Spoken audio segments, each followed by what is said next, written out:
seul geste de toi viendra mon secours.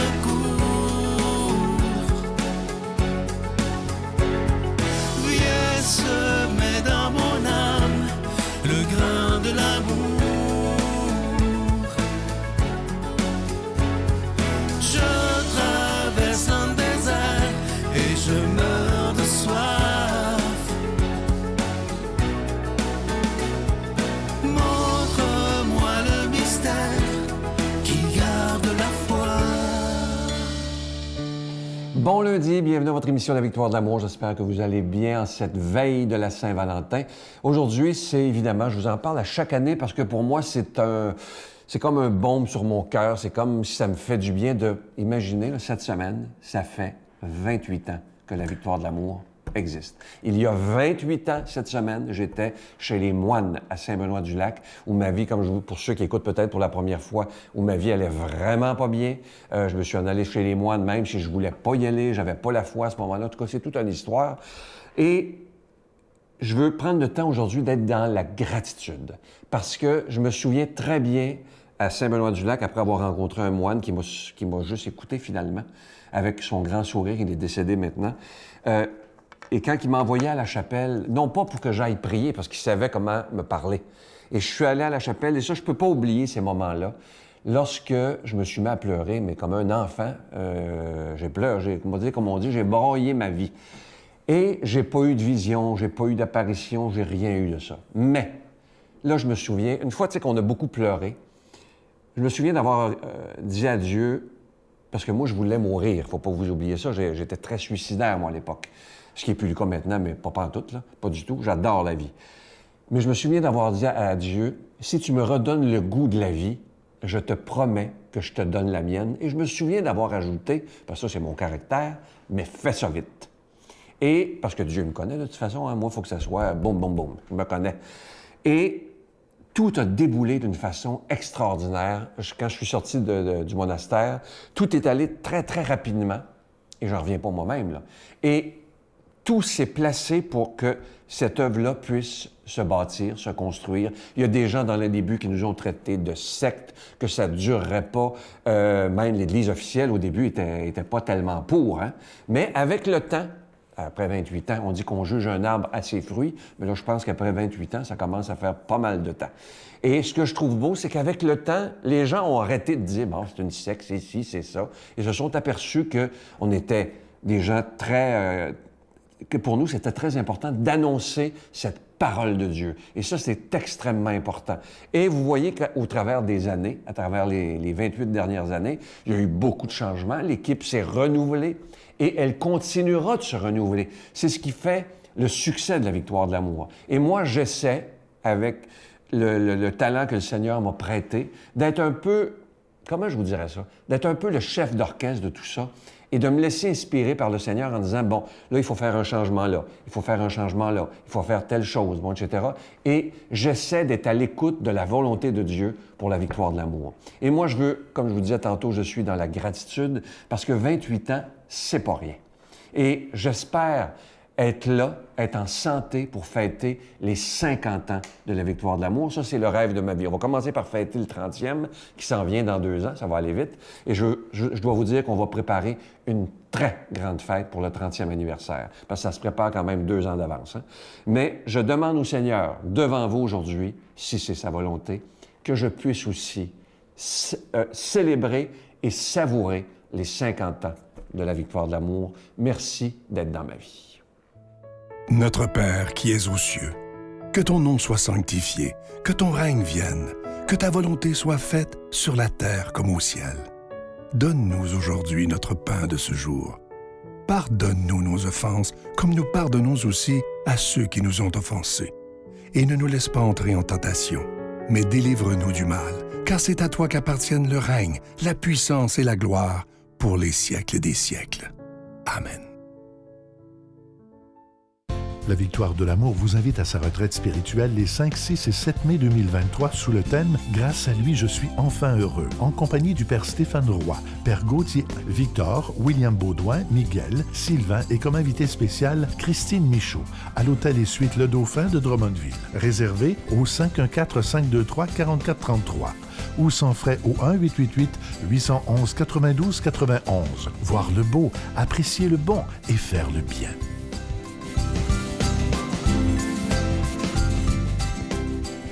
Encore une fois, je suis tellement content de vous parler de ce magnifique cadeau du mois. Comme nous sommes au mois de février, c'est le mois de l'amour, de l'amitié, et on a choisi de vous présenter un cadeau absolument extraordinaire. Il s'agit du pendentif de la paix. Vous le voyez présentement à l'écran. C'est un cœur, vous le voyez. Hein? Le cœur, il est en pierre d'agate bleue. Ça vient avec la chaîne qui est en acier inoxydable, donc elle ne ternira pas. Et je vous rappelle que ce bijou, il est déjà béni. Et comme je vous le disais la semaine dernière, je pense en tout cas que depuis les 28 dernières années, c'est un des beaux cadeaux parce que vous allez le voir quand vous allez le voir en vrai, il est absolument magnifique. Je vous rappelle qu'il est béni. Je vous donne l'adresse, la Victoire de l'amour, case postale 120, succursale Boucherville à Boucherville, le J4B 5E6. Je vous la redonne, la Victoire de l'amour, case postale 120, succursale Boucherville à Boucherville, le J4B 5E6. Également par téléphone, par carte de crédit du lundi au vendredi de 8h30 à 16h30 dans le 514-523-4433,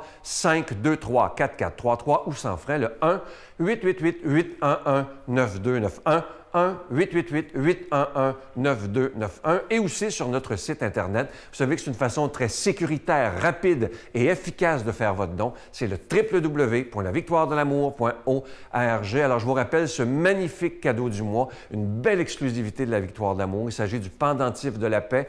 Le cœur que vous voyez est en pierre d'agate bleue. C'est absolument magnifique. Et vous allez voir quand vous allez le recevoir en vrai, c'est de toute beauté. Je vous rappelle que la chaîne est en acier inoxydable et que ce bijou, il est déjà béni. Merci de tout cœur de votre générosité.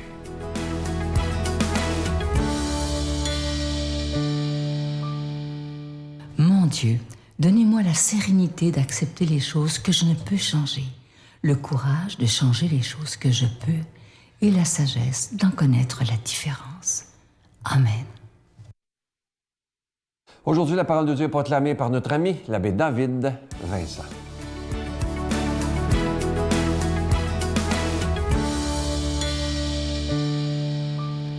Bon matin! La parole de Dieu a un super de message pour nous aujourd'hui. Écoutons-la. Bonne nouvelle de Jésus-Christ selon saint Marc. Les pharisiens survinrent et se mirent à discuter avec Jésus. Pour le mettre à l'épreuve, ils lui demandaient un signe venant du ciel. Jésus soupira au plus profond de lui-même et dit, « Pourquoi cette génération demande-t-elle un signe? Amen, je vous le déclare. Aucun signe ne sera donné à cette génération. » Puis, il les quitta, remonta en barque, et il partit vers l'autre rive. Acclamons la parole de Dieu. Louange à toi, Seigneur Jésus. Il y a quelques années, lors de l'anniversaire de mon jeune filleul, évidemment, on avait tous apporté un cadeau, un présent. Je suis son parrain, puis évidemment, je veux lui faire plaisir. Puis toute la famille avait apporté un petit quelque chose pour souligner son anniversaire. Je pense aux grands-parents, aux amis, aux parents de l'enfant, et puis à plein de personnes. C'était quand même particulier de voir mon jeune neveu, mon filleul, être tellement excité d'avoir à ouvrir des cadeaux qu'il en faisait quasiment, comment je dirais ça, c'était pratiquement comme une orgie. Il n'en avait jamais assez. Il devait constamment ouvrir des cadeaux. Il en recevait un, il se dépêchait de l'ouvrir, puis il en voulait un autre, il l'ouvrait, puis il en voulait un autre, puis il l'ouvrait. Assez que ce qui m'a un peu posé question, c'est qu'il n'appréciait pas comme tel le geste, il ne prenait pas la peine non plus de remercier. C'est un enfant, évidemment, je lui pardonne aussi. Il va grandir, il va découvrir, évidemment, apprendre à apprécier ce qu'on lui a offert et surtout être reconnaissant. Il était très jeune, il devait avoir peut-être 2 ou 3 ans. Mais ce que ça me disait, en le voyant ouvrir, c'est que des fois, dans notre nature humaine, nous autres aussi, c'est comme si on n'en a jamais assez. On en veut toujours plus. Un peu comme dans l'Évangile d'aujourd'hui. Les pharisiens demandent à Jésus encore un signe.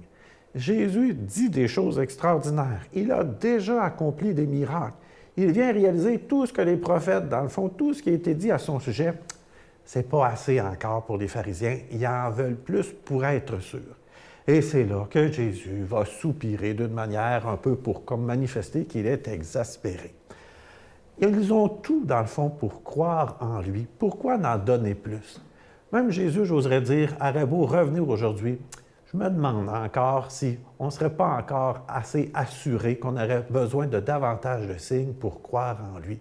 Comme quoi, mais il y a toujours comme une petite voix intérieure qui nous dit que c'est pas assez, qu'on en veut plus, qu'on doute, que d'une certaine manière, pour être convaincu, puis etc. Jésus, d'une certaine manière, aujourd'hui encore, continue de nous faire signe à travers des personnes qui nous entourent, les événements, la création, au cœur de notre vie de prière. Il m'arrive parfois de rencontrer des personnes qui vont venir justement peut-être se recommander dans ma prière, puis me dire « Ah, j'aimerais donc ça que le Seigneur fasse un signe. » Bien, je ne vais pas les chicaner, évidemment, non plus, puis je ne vais pas soupirer non plus. Mais cela, quand même étant, bien, je ne vais pas hésiter un peu à les interpeller en disant « Peut-être qu'il vous a déjà fait signe dans ce que vous vivez présentement.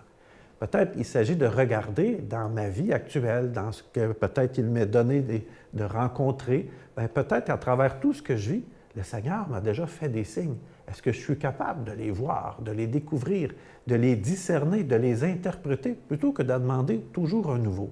Et souvent, c'est surprenant, devant des décisions importantes, les personnes ont déjà eu des signes, mais c'est comme s'ils voudraient être encore un peu plus sûrs. Mais à un moment donné, c'est aussi, j'oserais dire, notre propre choix aussi. C'est à nous à accepter de dire « Oui, c'est vraiment ça, maintenant je plonge, j'y vais. » Mais aujourd'hui, j'oserais t'interpeller à être attentif aux signes que Jésus te donne déjà dans la création, dans la nature, peut-être à travers une personne que tu vas rencontrer, un événement, quelque chose d'insoupçonné qui va t'arriver, qui va te présenter dans ta vie. Ce n'est pas toujours quelque chose qui est prévu à notre calendrier, que le Seigneur va nous faire un signe, mais s'il y a quelque chose que je suis convaincu, le Seigneur nous envoie toujours des signes aujourd'hui, et ce n'est pas quelque chose qui se fait sur commande. Jésus n'est pas une distributrice de signes ou de miracles non plus. Il est cette présence surtout qui se révèle à nous, à l'intérieur, dans notre cœur. C'est pour cela que notre vie de prière, notre relation avec lui est un élément tellement important. Notre relation, j'oserais dire, qui grandit, que l'on cultive à chaque jour, nous permet surtout de découvrir qu'il est déjà là, à l'intérieur de nous, qu'il nous parle et que d'une certaine manière, il nous dit justement qu'est-ce qui est le meilleur pour nous. Souvent, ce n'est pas exactement le signe qu'on aimerait avoir qui nous est donné, mais c'est le signe dont nous avons besoin dans notre vie pour être capable justement d'avancer, de traverser une épreuve, pour prendre une décision. Et un signe pour savoir que justement nous sommes attentifs à ce qu'il nous a déjà dit, bien, c'est la paix qu'il y a en nous. Le fait de se savoir bien, de se savoir serein, c'est déjà aussi un bon signe. Et moi, je te bénis au nom du Père, du Fils et du Saint-Esprit. Amen. Je vous salue Marie, pleine de grâce. Le Seigneur est avec vous. Vous êtes bénie entre toutes les femmes, et Jésus, le fruit de vos entrailles, est béni. Sainte Marie, Mère de Dieu, priez pour nous pécheurs, maintenant et à l'heure de notre mort. Amen.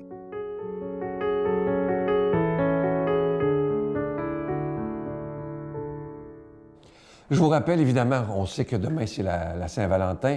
Je vous rappelle ce magnifique cadeau du mois pour le mois de février, le mois de l'amour, le mois de l'amitié, ce magnifique pendentif qui est en... Vous voyez, on l'appelle le pendentif de la paix. Le cœur, vous le voyez présentement à l'écran, il est en pierre d'agate bleue. C'est absolument magnifique. Ça vient avec la chaîne qui est en acier inoxydable, donc ça ne ternira pas et ça se donne bien en cadeau, soit à quelqu'un ou soi-même. À soi-même, évidemment, on peut se faire un beau cadeau. Alors, je vous rappelle que ce bijou, il est déjà béni. Vous le recevrez avec un don de 25 $ et si vous en voulez deux, avec un don de 40 $. Et je veux prendre le temps de vous souhaiter une très belle Saint-Valentin. C'est le temps demain de dire, bien, pas juste demain, mais d'une façon particulière demain, des beaux « je t'aime » à ceux qui sont autour de nous. C'est tellement important. Ce sont des mots qu'on ne dit pas assez souvent. Disons des « je t'aime » pendant que les gens sont vivants. À demain. Bye. J'ai plus besoin de me comparer à personne. J'ai même plus besoin, en fait, de me dépasser. J'ai juste besoin d'être qui je suis. Seigneur, je crois, mais augmente ma foi. Seigneur, je crois